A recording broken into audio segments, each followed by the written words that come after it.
ఈ బ్లౌజ్లో మీకైతే ఒక టిప్ చెప్తాను, బాగా చూసేయండి.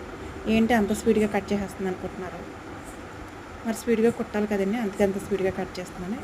ఈ క్లాత్ చాలా స్మూత్గా ఉందండి. ఎంత స్మూత్గా ఉందంటే మిషన్ మీద పెడితేనే జారిపోతుంది, పల్చగా కూడా ఉంది. క్రాస్ కటింగ్ అలా కంటే ఇలాగే బాగుంటుంది, ఇలాగే వేయాలండి బాగా. సిల్క్ బ్లౌజులకి ఎక్కువ క్రాస్ ఉన్నా బాగోదండి, పుస్తకలాగా వచ్చేది. తక్కువ క్రాస్ తీసుకోవాలంటే జస్ట్ తక్కువ కదా. టిప్ అయితే ఏంటో ఇప్పుడు చూసండి. గమ్ బాటిల్ అండి.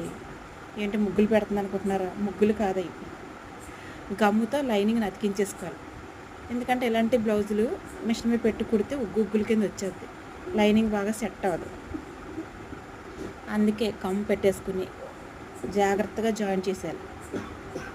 జాయిన్ చేసిన తర్వాత ఒక 5 నిమిషాలు ఆరనిచ్చాక మొత్తం చుట్టూ కూడా కట్ చేసేయాలండి.